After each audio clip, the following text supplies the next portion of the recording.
नमस्कार, मैं हूं श्वेता झा और आप देख रहे हैं आज तक। कल लोकसभा में ओबीसी आरक्षण संशोधन बिल पास हो गया। आज इसे राज्यसभा में पेश किया जाएगा। हंगामेदार सत्र के बीच ओबीसी बिल पर सरकार और विपक्ष में एक राय दिख रही है।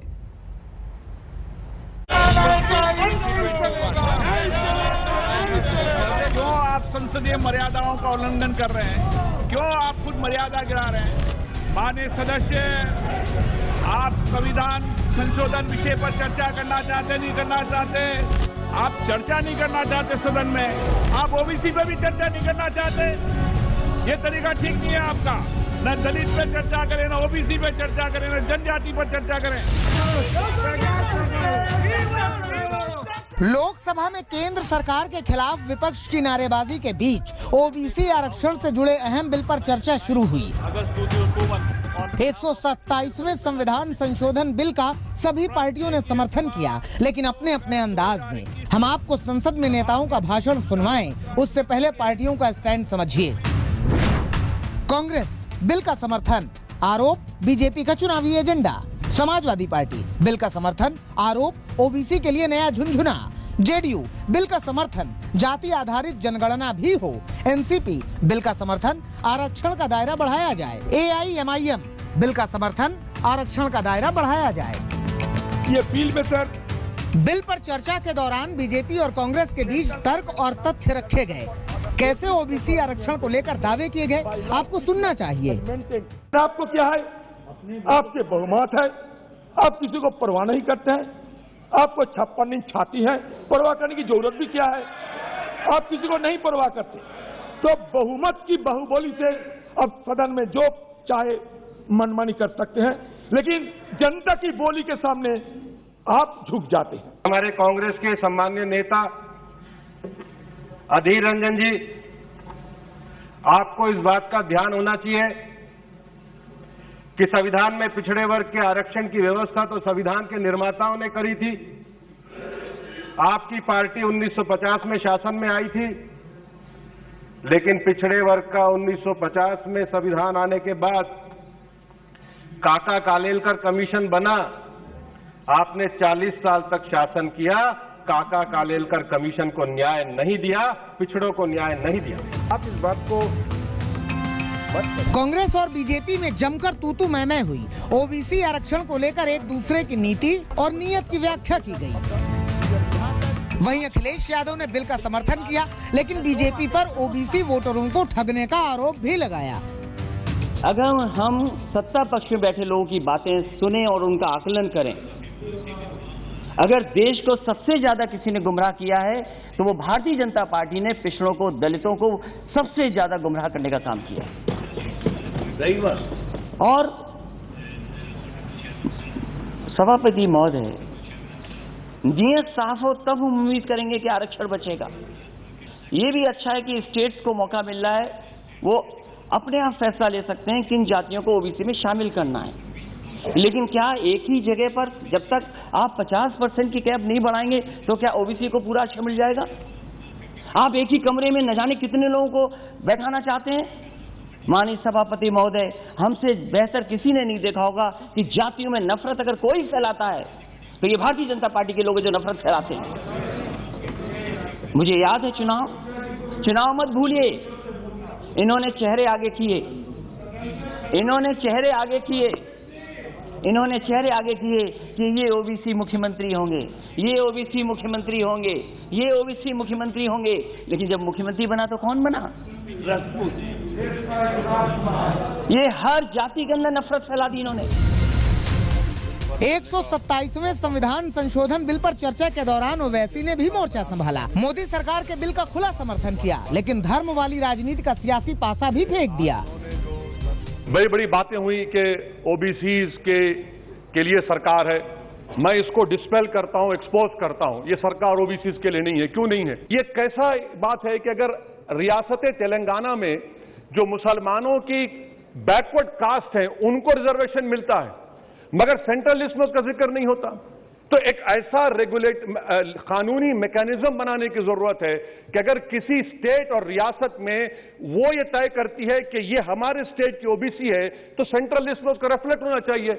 आप क्यों डर रहे हैं? नरेंद्र मोदी की सरकार क्यों डर रही है? 50% को क्रॉस करिए ना। जब प्यार किया तो डरना क्या, तोड़ जाइए 50% को। क्यों 50% को डर रहे हैं आप? जो 50% है उनको 27%, जो 20% है उनको 50%। तो आपकी मोहब्बत ओबीसी से नहीं है, आपकी मोहब्बत उनके वोट से है। और आपका दिल उन 20% के लिए धड़कता है जिसके लिए आपने 50% तहफ़्फ़ुज़ रिजर्वेशन दी है। यह आपकी हकीकत है कि हम हुकूमत से मुतालबा कर रहे हैं कि प्रोएक्टिवली नरेंद्र मोदी की सरकार 50% सीलिंग को तोड़िए, निकलिए। आप क्यों नहीं करना चाहते? करने की जरूरत है, डेटा है, एम्पिरिकल एविडेंस है बैकवर्डनेस का। वो 50%, 27% कैसा दे रहे हैं, गलत है। छठी बात यह है कि सर, ये एक सुनहरा मौका है कि आप इस तरह का कानून बनाइए, 50% लिमिट को क्रॉस करिए और ओबीसी समाज से सही मानों में इंसाफ करिए। ओबीसी आरक्षण पर बीजेपी को बीएसपी का साथ मिला। बीएसपी सांसद ने कांग्रेस की नीति और नियत पर बड़ा हमला बोला। आप जब क्यों नहीं लेके आए? वो लेके आए हैं तो अब भी विरोध क्यों कर रहे हो इस बात का? या ऐसे आरोप क्यों लगा रहे हो चुनाव के लिए लेके आए हैं? मामला वोट बैंक का है, लिहाजा विपक्ष भी संसद में मोदी सरकार का एक सुर में समर्थन कर रही है। आज तक ब्यूरो। आप सोचेंगे कि आखिर सभी दल 127वें संविधान संशोधन बिल के समर्थन में क्यों आए? तो इसके पीछे है देश में ओबीसी पॉलिटिक्स। जिस वक्त बिल पर चर्चा हो रही थी, उसी वक्त जातिवाद जनगणना की मांग भी गूंज रही थी। देश के ओबीसी मंत्री बने, देश के किसानों के बेटे मंत्री बने, ये बात कुछ लोगों को राज नहीं आती है और इसलिए उनका परिचय तक नहीं होने देते हैं। और इसलिए माननीय सेक्रेटरी, मंत्रिमंडल में नवनियुक्त सदस्यों को लोकसभा में इंट्रोड्यूस समझा जाए। आज संसद में एनडीए के सहयोगियों समेत विपक्ष ने एक बार फिर जाति जनगणना की मांग बुलंद की। मांग यही कि अब देश में जातिवार जनगणना बहुत जरूरी है। बिहार के मुख्यमंत्री नीतीश कुमार जाति आधारित जनगणना की लड़ाई लंबे अरसे से लड़ रहे हैं। बिहार विधानसभा में प्रस्ताव भी पास हो चुका है। 127वें संविधान संशोधन पर चर्चा के दौरान जेडीयू ने जातिवार जनगणना का मुद्दा उठाया। आप जनगणना कराने जा रहे हैं, हम आपसे मांग करते हैं कि 1931 के बाद 2022 में जातीय जनगणना करा दें। यह भ्रम भी गलत है कि उससे कोई समाज में भेदभाव हो। नहीं, समाज के हर तबके की आबादी बढ़ी है। 2022 में उत्तर प्रदेश में चुनाव है। चुनाव में जाति आधारित जनगणना बड़ा मुद्दा है, लिहाजा अखिलेश यादव ने 2011 जनगणना के जातीय आंकड़ों को सार्वजनिक करने की मांग रखी। तो अपना दल की चीफ और केंद्र में मंत्री अनुप्रिया पटेल ने जाति के आधार पर जनगणना कराने की मांग की। और इसके लिए जरूरी है कि जो हमारी पिछड़ी दबी कुचली जातियां हैं, उनका पहचान का संकट भी दूर हो और उनकी गणना भी सामने आए। अगले साल कई राज्यों में चुनाव है। ऐसे में पार्टियों में ओबीसी का हितैषी दिखने की होड़ मची हुई है। दिल्ली से लेकर महाराष्ट्र तक ओबीसी पर सियासी जंग तेज हो गई है। आप ओबीसी के अपलिफ्टमेंट के लिए नहीं है। जो सेंसस 2011 में हुआ था, वो हमारी सरकार, जब यूपीए की सरकार थी, तो वो डेटा दिया नहीं, लेकिन अब वो डेटा देंगे, वो एम्पेरिकल डेटा, ऐसे बीजेपी के लीड स्पीकर ने कहा। So I thank the Honorable Minister and the BJP for sharing this data, which is very, very critical for us. So I would like you to reconfirm it because आपके खिलाफ हमारे राज्य का एक बड़ा case चल रहा है, तो आपके भी पैसे बचेंगे, मेरे सरकार के भी बचेंगे। कोविड में काफी खर्चा हो गया दोनों सरकारों का। 2011 में ये डाटा तैयार हुआ तो यूपीए की सरकार थी। 14 में आफ्टर 3 इयर्स सरकार एनडीए की आई है। तो यदि डिक्लेयर करने लायक डाटा होता, जो डिक्लेयर करने लायक नहीं है, लायक डाटा होता तो वो डिक्लेयर कर दे। लोकसभा में 127वें संविधान संशोधन बिल पर चर्चा पूरी हो गई। इस दौरान सभी दल पिछड़ी जातियों को लुभाने की कोशिश करते नजर आए। दरअसल 127वें संविधान संशोधन बिल के पास होते ही राज्यों को नई शक्तियां मिल जाएंगी। महाराष्ट्र में मराठा समुदाय, गुजरात में पटेल समुदाय, हरियाणा में जाट समुदाय और कर्नाटक में लिंगायत समुदाय को ओबीसी लिस्ट में शामिल करने का मौका मिल सकेगा। और तो और केंद्र और राज्य की अलग अलग लिस्ट के चक्कर में अटकी 671 जातियों के ओबीसी में शामिल होने का रास्ता साफ हो जाएगा। मानसून सत्र में एक भी ऐसा दिन नहीं बीता जब हंगामा ना कटा हो, नारे ना लगे हो और हाउस स्थगित ना हुआ हो। लेकिन आज ओबीसी बिल पर चर्चा भी हुई और पारित भी हुआ, वो भी सत्ता पक्ष और विपक्ष की सहमति से। जाहिर है मामला सियासी है और कोई भी दल ओबीसी की नाराजगी उठाने का जोखिम नहीं ले सकता, वो भी तब जब उत्तर प्रदेश के विधानसभा चुनाव होने हैं और ऐसे में सभी सियासी दल अपनी वोटों की राजनीति साधने में लगे हैं। कैमरा पर्सन प्रदीप गुप्ता के साथ मौसमी सिंह, दिल्ली आज तक। 8 अगस्त को संसद के बाहर जंतर मंतर के पास भड़काऊ नारेबाजी के मामले में पुलिस ने 6 लोगों को गिरफ्तार किया, लेकिन गिरफ्तारी के समर्थन और विरोध में कनॉट प्लेस थाने के बाहर बवाल मच गया।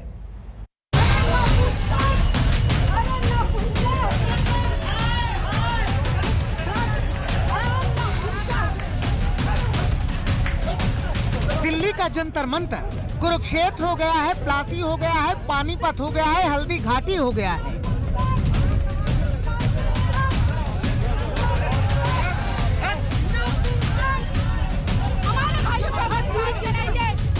ऐसा युद्ध मचा है कि क्या ही कहने।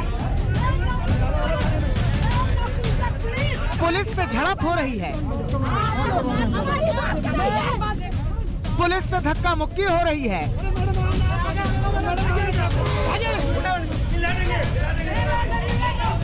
पुलिस लोगों को खदेड़ रही है,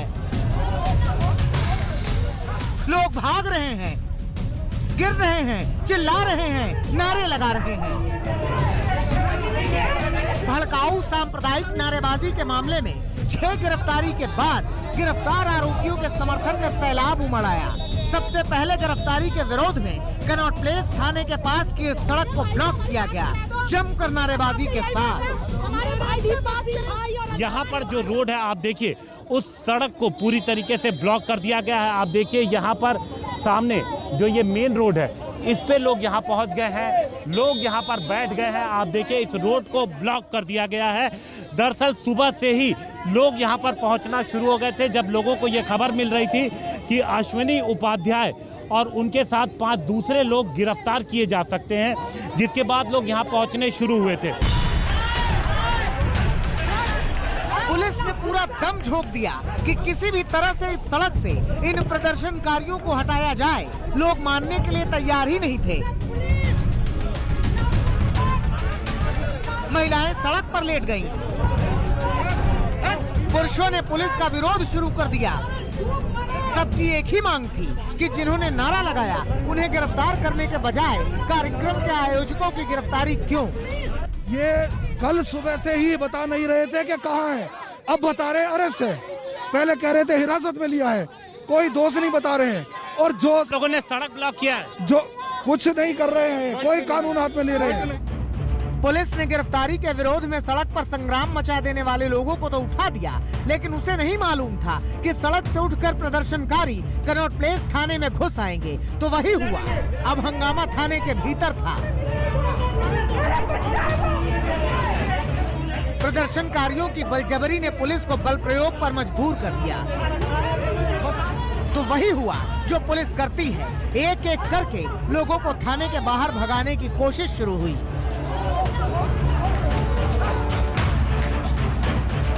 जो समर्थक हैं गिरफ्तार लोगों के, अश्विनी उपाध्याय और बाकी लोगों के, देखिए वो थाने के अंदर पहुंच गए, जिन्हें थाने से बाहर निकाला गया है एक एक करके, और एक बार फिर से ये गेट बंद कर दिया गया है। दरअसल जैसे ही ये गेट खुला, जो सुबह से समर्थक पहुंचे हुए हैं वो तुरंत थाने के अंदर पहुंच गए, जिसके बाद एक एक कर सभी को पुलिस ने बलपूर्वक बाहर किया। आप देखिए जो महिलाएं भी थी वो अंदर पहुंच गई थी, उन सबको यहाँ से बाहर किया गया है और एक बार फिर से थाना खाली करा लिया गया है। दरअसल जैसे ही गेट खुला, जो सुबह से समर्थक यहाँ पहुँचे हुए थे वो लोग फौरन अंदर पहुंच गए और उन्होंने कहा कि जो गिरफ्तारी हुई है उसका विरोध करते हैं। उसके विरोध में यहाँ पहुँचे हुए आप देखिए तमाम लोग जो यहाँ पे हैं थाने के गेट पे, ये कनॉट प्लेस थाने की तस्वीरें हम आपको दिखा रहे हैं। लोग इसी बात पर नाराज थे कि आखिर गिरफ्तारी हुई क्यों। जिन्होंने नारा लगाया, पुलिस उन्हें तलाशने की बजाय अश्विनी उपाध्याय और उनके साथ के लोगों को गिरफ्तार क्यों कर रही है। दीपक हिंदू भाई, आजाद विनोद जी, ये जो हमारे लिए, सनातन के लिए या अपने देश की सेवा के लिए निरंतर अपने लगे हुए हैं, वो उनकी कॉल थी तो उसी पे हम सब लोग इकट्ठे हुए। लेकिन अब सुना, अखबार में देखा, टीवी में देखा कि उनको पुलिस अरेस्ट किया गया है। आज हम ये पूछते हैं प्रशासन से भी कि आपने अरेस्ट किया, अगर किसी ने कुछ वहाँ पर द्वेषबाजी की है तो उसको अरेस्ट करे, ना कि इनको करे। लेकिन पुलिस की अलग थ्योरी है। वो मानती है कि उसने अश्विनी उपाध्याय समेत 6 लोगों को गिरफ्तार किया है, लेकिन पुलिस ये भी मानती है कि संसद के इतने करीब किसी को प्रदर्शन की इजाजत नहीं दी गई थी। मिस्टर अश्विनी उपाध्याय हैं, एक विनीत वाजपेयी हैं एंड इसके अलावा दीपक हैं, 2 लोग दीपक नाम से हैं, और एक प्रीत सिंह हैं और एक शर्मा, विनोद शर्मा है। सर, अश्विनी उपाध्याय का क्या रोल है इसमें? जी, इन लोगों ने अप्लाई किया था परमिशन के लिए, कार्यक्रम ये ऑर्गेनाइज किया था। जी, परमिशन मिली थी सर? जी नहीं, कोई परमिशन नहीं थी। सवाल ये है कि संसद के इतने करीब भड़काऊ नारेबाजी किसने की और भड़काऊ वीडियो में दिख रहे वो लोग कौन हैं जिन्होंने सांप्रदायिक फसाद को हवा दी। दिल्ली से हिमांशु मिश्रा के साथ आज तक ब्यूरो।